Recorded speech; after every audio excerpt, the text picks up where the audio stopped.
And we continue live from Long Beach at Gladstones, right on the water. We're at the Rainbow Harbor in downtown Long Beach. It's Gladstones Long Beach, and it's the 50th anniversary of the Long Beach Grand Prix. Today is Fan Free Friday, and then the big racing all happens tomorrow. It's the Long Beach Grand Prix, and it's the 20th anniversary of Gladstones Long Beach. I think we've gotten to a point now that we're 2 hours in this broadcast where I don't even think I could list all the food we've eaten, but I'm going to try. We had poke nachos, we had lobster tail, we had Chilean sea bass, we had deviled eggs, we had corn dogs. You know, Greenpeace used to have a boat right behind us. Uh-huh. You know how I knew? How's that? Because I saw some people siphoning gas.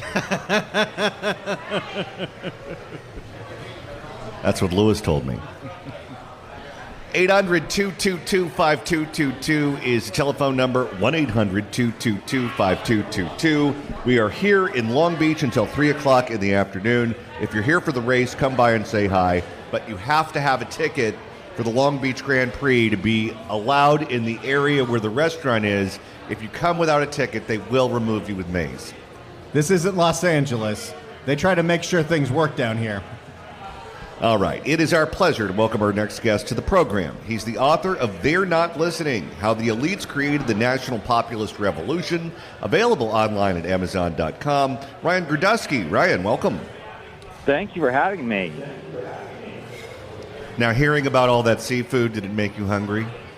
Oh, I was thinking, I hope Tums is a sponsor of this broadcast. I mean, but either Tums or Charmin's. I'm not exactly sure which one.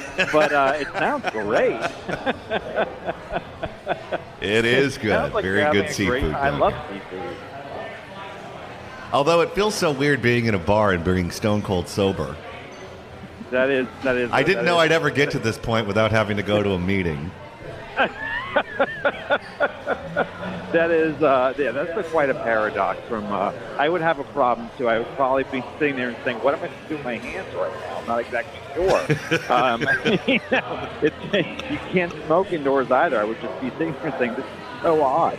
But that sounds like a great time, though. The Grand Prix. Oh, it's great. You have to try it out the next time you're in California. Gladstones in Long Beach, right on the water. All right. Let's talk about the big political news over the week, and that, of course, is the volatility of the stock market. The stock market this week jumped up hugely. It fell like a stone. It's up, it's down, it's all around. It's following all of the news regarding the tariffs, including the rest of the world and then China. And right now, I think it's safe to say investors are very skittish as to what's going to happen in the future. What do you make of what happened this week, and where do you think we're headed? You know, it seemed like it was an argument between Lutnick and Bassett. Lutnick being the Commerce Secretary and Bassett being the Treasury Secretary, because they seem to take two very, very different approaches. And I would kind of bet that Bassett really won out in the end. My opinion is that I understand the president's need to want to reshore manufacturing, bring home jobs, be less dependent on the globe. We all saw that during COVID. I mean, the military couldn't get essential services. We couldn't get medicine. There is a case to be made that Joe Biden made, that President Trump made, that we have to bring a level manufacturing back. I think tariffs are part of that equation. I don't need the full equation. I wrote an article for the American Conservative magazine where I stated that we should be using federal contracts to bring home manufacturing. The Pentagon spends about $1 billion a year on ibuprofen, which is not made in America. It's made overseas. Why? Just because it's cheaper. Well, if there was a government contract for $1 billion, but the condition is you have to make it in America, somebody would. We could weaponize federal contracts to bring a ton of jobs home that build manufacturing in military equipment, that build manufacturing in medicine. There are other ways to go about it. I thought it was a little haphazard, though I do like the fact that he's going after China so aggressively. And I kind of always thought the retaliatory tariffs against the rest of the world were going to drop by the wayside, and they did. I just don't think that President Trump did a very good job at articulating what the end goal was. Like, is this to make sure all the nations' retaliatory tariffs were dropped across the world? Because he did that, or what, except for China, or was it to really change your economic system and just have that tariffs were like a de facto how we're going to get most of our tax money and how things were done, in the 1940s and before. One of the criticisms of China, and it comes from the right and the left, where you read Nancy Pelosi's book, and she has an entire chapter devoted to China, where she goes after them for human rights abuses and child labor, and all of those things. And she suggested tariffs to get them to change their behavior. And then on the right, you have criticisms regarding the theft of intellectual property and manipulating currencies, those sorts of things. Was this a missed opportunity for a bipartisan sort of action here, considering the end result, tariffs on China to get them to modify their behavior, is essentially what Nancy Pelosi and Donald Trump are arguing for? Yeah, I mean, I think. Here's the thing: is there anything that Donald Trump could do that Nancy Pelosi is going to agree on? Genuinely, unless he were to sit there and really go hard left on an issue, is there any issue that they're going to come to the table on? I kind of doubt it, and I kind of think opposition to Trump is really, for a lot of Democrats, their entire position. No matter what Trump says, even if they said it 10 seconds ago, is bad.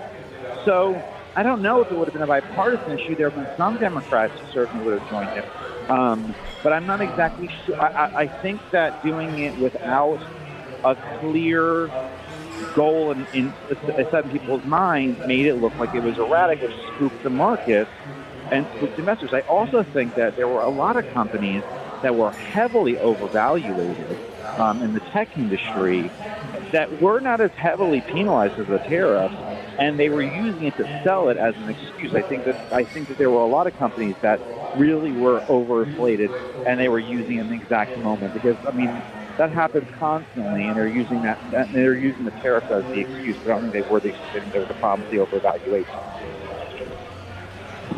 If you are a tech executive, we're here in California, where that is the dominant industry in the state, albeit mostly in the north and Silicon Valley.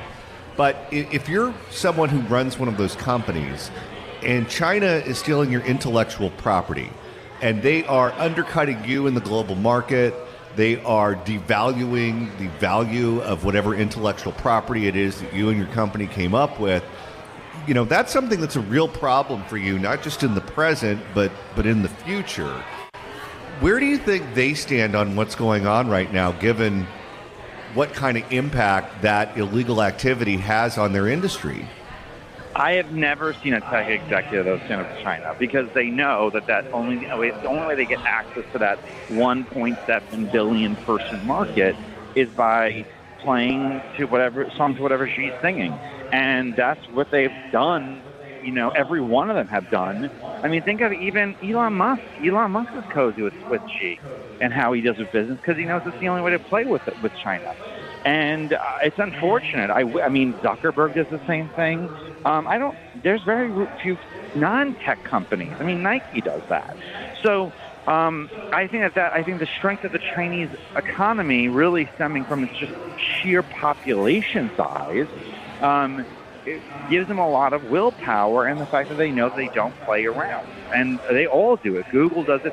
I think really where the president is blinking on China is this deal over TikTok.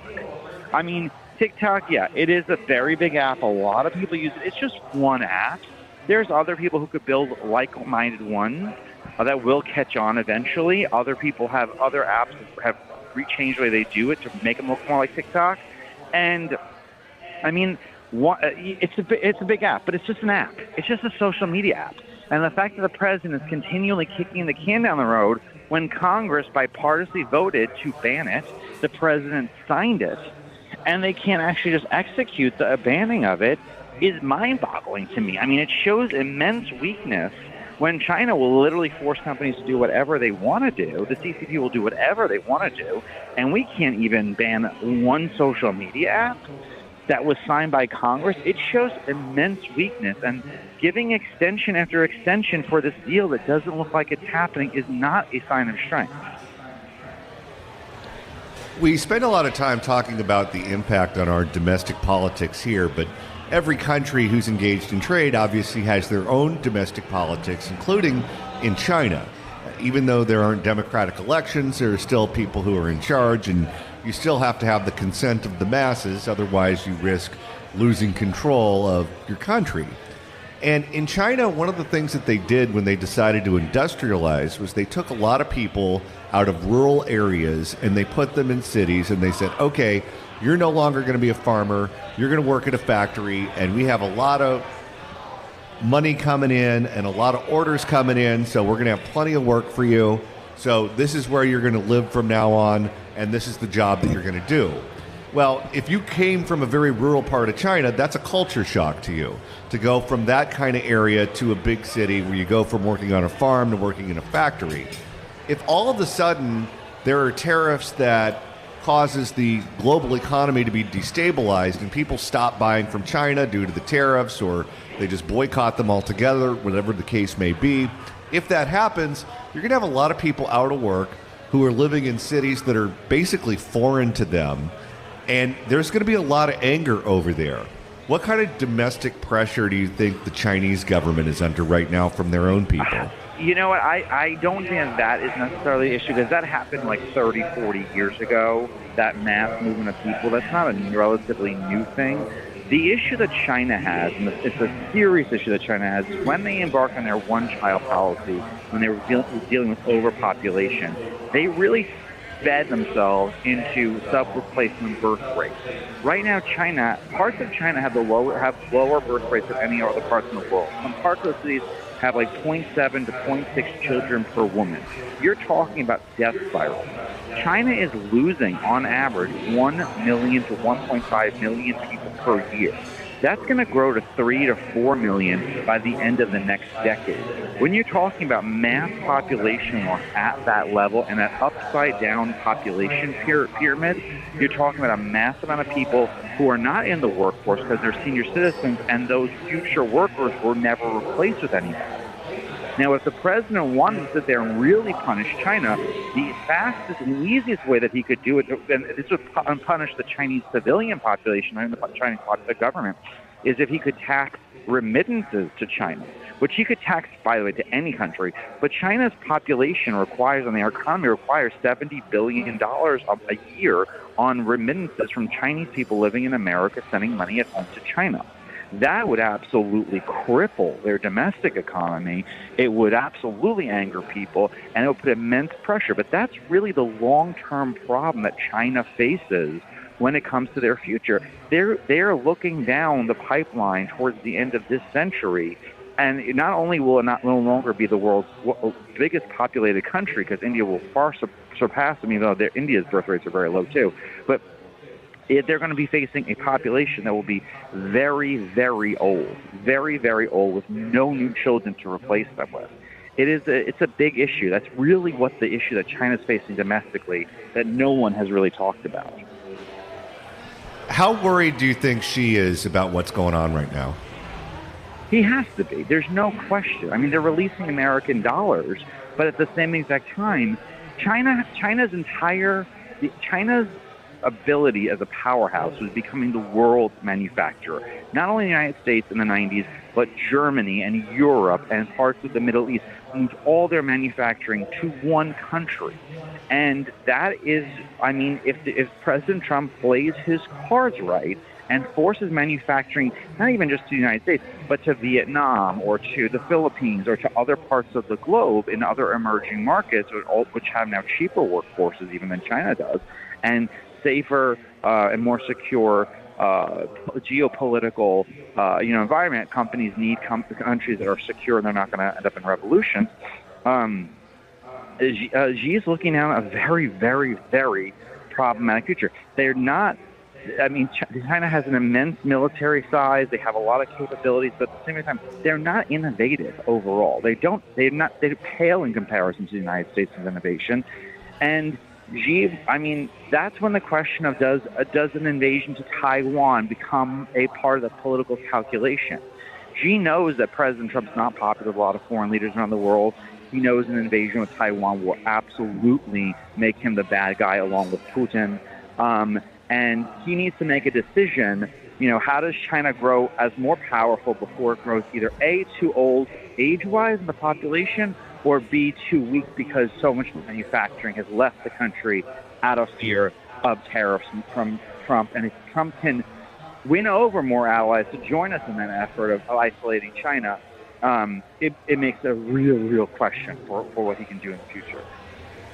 Well, when your game plan is to steal ideas and make it cheaper, you're on a house of cards. Right, exactly. That can only last so long as you're still the predominant place to bring those ideas to manufacture them. But if that's over, right, because the tariffs are too high and because we have reshored manufacturing, then that whole house of cards comes tumbling down fairly quickly and fairly easily. Ryan Girdusky, author of They're Not Listening, available online at Amazon.com. If you want to read more from Ryan on subjects like this and any number of domestic issues, you can do so at his Substack, RyanGirdusky.substack.com. I highly recommend subscribing to it. I'm a subscriber. I think you should too. Ryan, thanks so much for stopping by. Thank you, John.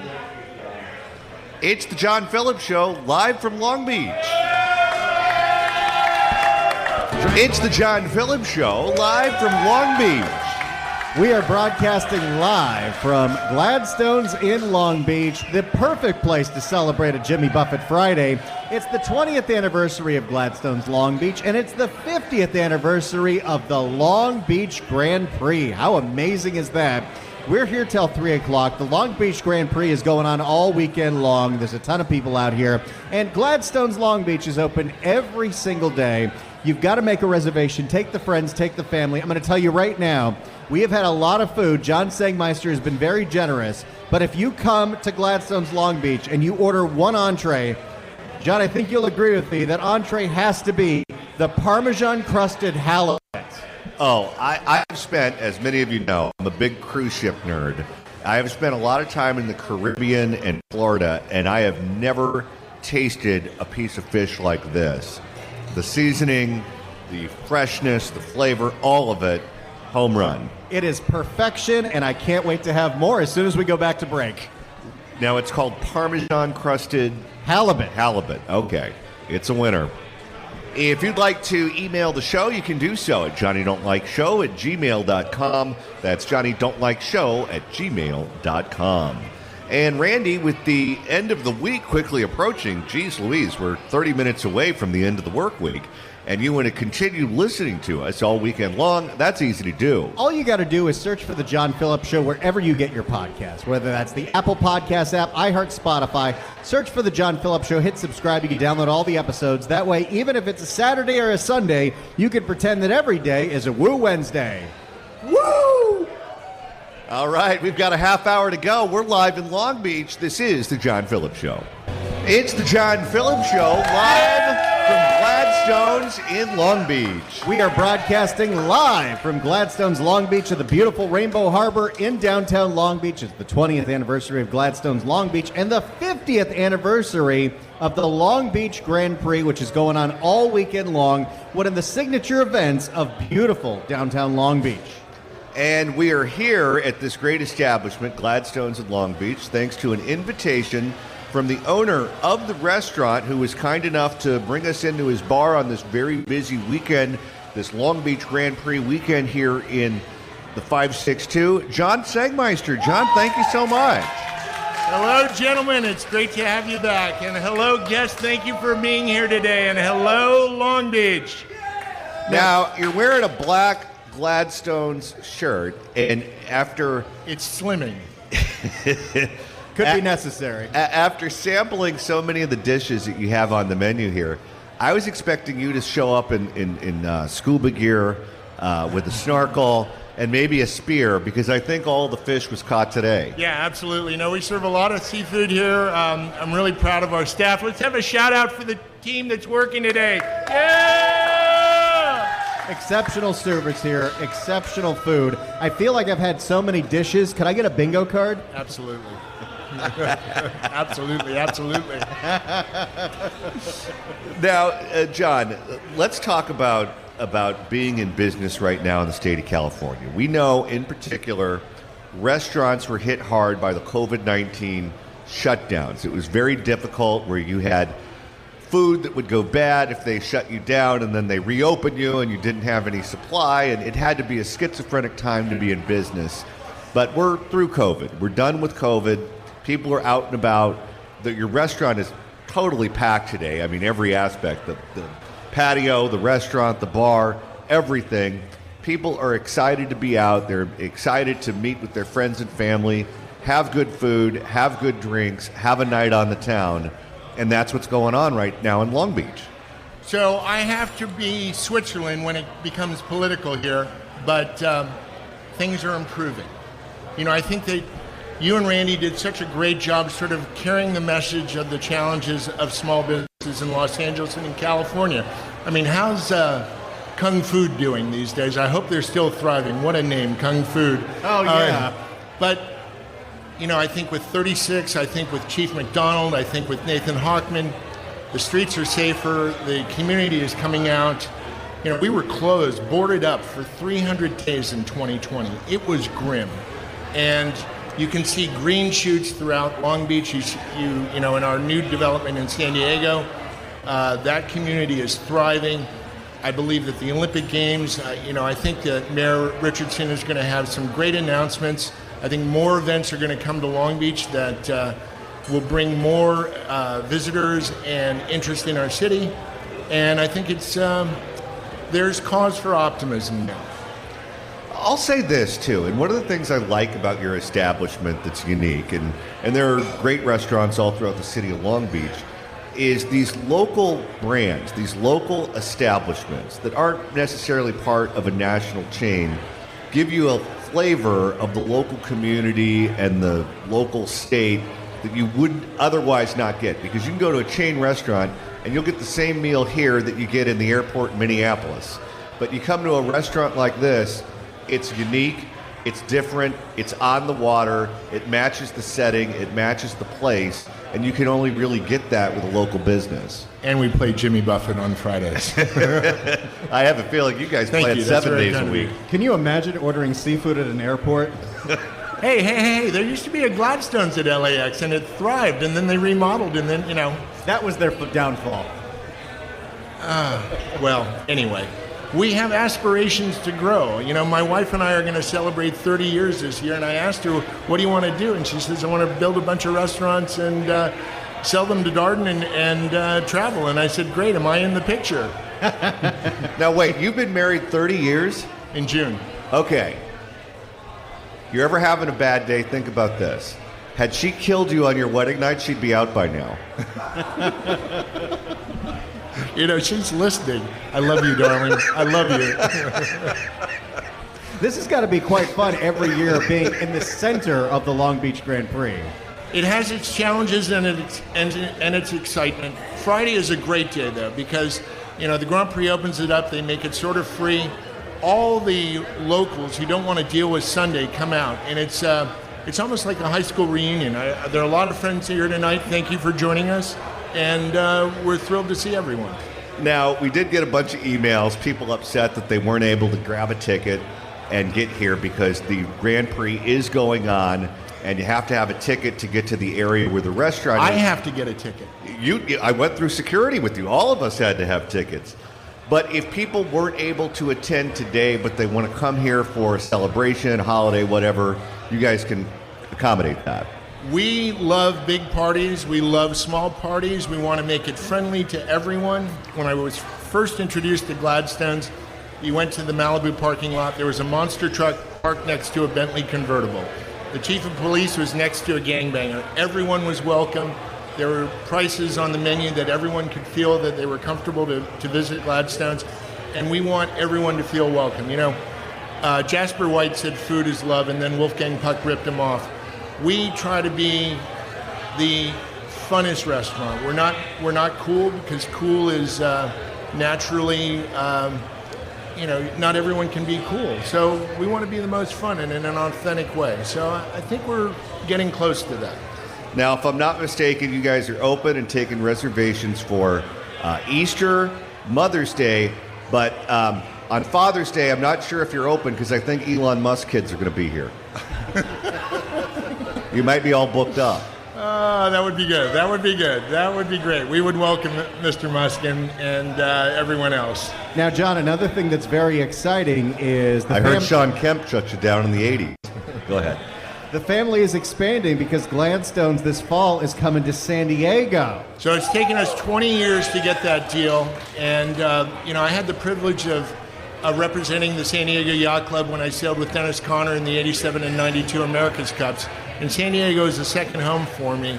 And to be there at Seaport Village, on the water, well, it really is a dream come true. When my friend, our broker, who called me and told me that we won the RFP and the bid, it took 18 years to get to that point. He started to cry. I started to cry. Every day I'm down there, I feel like the luckiest kid on the planet.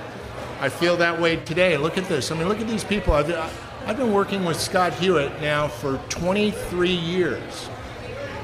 That's incredible. No, I mean, half of our staff are, I bet, 10 years plus, and I get to work with some of the best people in the world, and I feel so fortunate. Well, and that's incredible because this is an industry that's usually famous for high turnover and people that don't stay very long or they go to job to job. So it's a really caring, nurturing environment when you have people that will stay with you for a decade or two. And we put Prozac in the drinking water. Well, that helps too. Well, what do you call that drink? The Bill Cosby? Don't order that, but make sure you do order the Mai Tais because they are incredible. Hey, gentlemen, I'm just so happy that you guys are here. You have changed the direction of California in a positive way. I don't think you understand. I think you do, but you don't, and not enough people get out and say thank you. For all the small businesses, I listen to the Pineapple Grill lady. I listen to, what's the gal's name Casa Vega. All of those. You so effectively articulated the challenges that we had, the passion that we have for our people, for our guests. Thank you. I mean, really, really thank you. Well, thank you so much for hosting us on this very busy weekend here in Long Beach, the Long Beach Grand Prix. Thank you for hosting us earlier. We had a remote that was down here, what was it, last year? Yes, and it was the best remote we had ever done. We love coming down here. So can we do a remote in San Diego? Sure. All right, let's plan in December. We can call it the reverse charger. Okay. Instead of leaving San Diego, we're going to San Diego. Have you ever seen the billboard that goes around SoFi? It's awful, but giving the Charger family a tough, I just love all the signs in Inglewood that say Los Angeles. Yes, yeah. Well, they say that about your favorite baseball team too, which is odd because it's in Orange County. You know what though? We're winning, and as long as we're winning, I don't care. Yeah, fair enough. John, as a proud Long Beach resident, how do you feel about Tim McCosker whining, kicking, and screaming that San Pedro's not getting the sailing? So, I'm one of the bros. I'm one of the bros that he referred to, and I was like, cool. I'm a bro now. Like, San Pedro was an opportunity that, the Modern Olympics is a very expensive event to host, and the biggest event are the security needs. And to have 18 different security zones, green zones, is almost, it's the reason all of these Olympic Games go bankrupt. And that's the challenge that having yet another remote location that's far away, satellite, the green belt around it goes for miles. So it's not pragmatic. Well, and there's so much you can do here centrally in downtown Long Beach. It's not just the water, but you've got the convention center and so many other venues. This can be a central location for a whole bunch of events. And I'm hoping that we do Olympic diving off the end of the pier, which would be pretty epic. That could be pretty cool. John Segmeister, your restaurant Gladstones here in Long Beach is wonderful. So are you. So are your staff. Thank you so much for hosting us. Thank you, gentlemen. It's the John Phillips Show, live from Long Beach. It's the John Phillips Show, live from Gladstones in Long Beach. We are here just a few more minutes. We'll come say hi to everyone that came here. We've taken a bunch of pictures with the listeners. We're at Gladstones Long Beach, the 20th anniversary of Gladstones Long Beach, the 50th anniversary of the Long Beach Grand Prix. And I'm just starting to look through all of the pictures that I've taken of the food today, which, by the way, you can see I've posted some of them on my social media at Randy Wang Radio on Instagram. We started with poke nachos, which if you come here, you got to have those. That lobster tail, one of the biggest I've ever seen, and it was perfection. The sea bass with the shrimp, the Chilean sea bass, perfect, moist, and blackened. Loved it. The deviled eggs were great. The corn dogs were great. But hands down, you've got to, if you ever go to Gladstones Long Beach, you've got to try the Parmesan crusted halibut. That is one of the best seafood dishes I have ever tasted.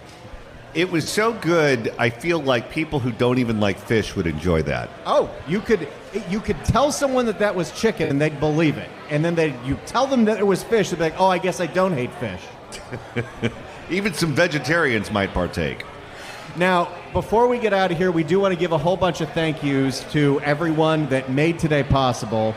Of course, we got to start with everyone who works here at Gladstones, all of the servers, all the bartenders, the bussers, the wait staff, and John Sangmeister, the Sangmeister family. So give it up for Gladstones, everybody. And of course, it's a very special weekend here, so we want to give a lot of love to the Long Beach Grand Prix for having us. This is one of the premier events in Long Beach. So Long Beach Grand Prix, thank you so much for having us. The people that helped put this together on our side, we want to give a huge shout out to Kevin, who organizes these events incredibly, Trisha, who is our booker and also works as a field producer, Matt, who's the best engineer we've ever worked with, Wayman, who's killing it on the board back at home, Adam screening the calls back at home, and whatever Lewis does, thank you for doing it, Lewis. We also want to give a lot of love to our incredible sales department. Missy helped put this whole thing together, and she is incredible. And if you need a live remote at your restaurant, well, you know who to hook up to. Email us, and we'll hook you up with Missy. Debbie Payne, our general sales manager, does an incredible job. They make sure that this thing stays on the air because we don't work for free. And, of course, we want to give the biggest shout-out to all of the listeners that came out today, whether they were from Long Beach, Los Angeles, Orange County, San Diego, or we even had one listener that came all the way from the Bay Area. Now, Randy, as we exit the restaurant later today and we go to our cars, Which is going to be a journey. how fortunate are you that they decided to put these structures that you could walk up a flight of stairs, walk over the street, and then walk down a flight of stairs to get down, as opposed to playing a game of Frogger with the Grand Prix? That's going to be a lot more helpful, especially as the traffic getting out of here on a Friday, Coachella Friday, is going to be crazy, but we're going to do our best to make it back to the cars and make it home safely. You know, people forget, because Long Beach is in the shadow of Los Angeles. People forget how big Long Beach is. Long Beach is the size of Atlanta. It is a huge city. I mean, it's got its own port that's the same size as Los Angeles. It's got all the entertainment venues. The only thing it doesn't have is a sports team, but someday they're going to pry it out of Anaheim's corpse. No, they're not. No, they're not. And what's weird about it, though, is for a city the size of Atlanta, you think about the airport in Atlanta, and that thing is big enough for Edward Snowden to live in. That is a nightmare of an airport to get through. Hartsfield-Jackson, you're going to be sitting in the TSA line for a long time. But you go to the airport here in Long Beach, it's like going back into time. It's like going to the 1960s. It's almost as if you're flying from a private airport, and you get to go on your own terms. Hello. It really is one of like the benefits of living in a place like this. You know, I totally believe there are people that choose to live in the San Fernando Valley and deal with the heat because of the proximity to Burbank Airport. And there are people that have chosen to live in Long Beach for a lot of great reasons, including the harbor, including the restaurants, including downtown and the nightlife. But I would say if you're picking where you want to live, proximity to an airport that is not LAX is right up there on that list. Well, and you know, this is where they filmed the television show Dexter.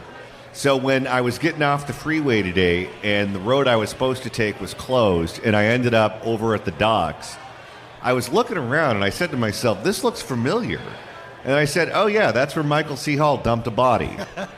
If you see anyone carrying around some big black trash bags, you know what's going on. That is very true. All right, well, it's been a pleasure to be here at Gladstones in Long Beach for the Long Beach Grand Prix. We will be off tomorrow and Sunday, but we'll be back on Monday at noon for another edition of The John Phillips Show. You were about to say live and local.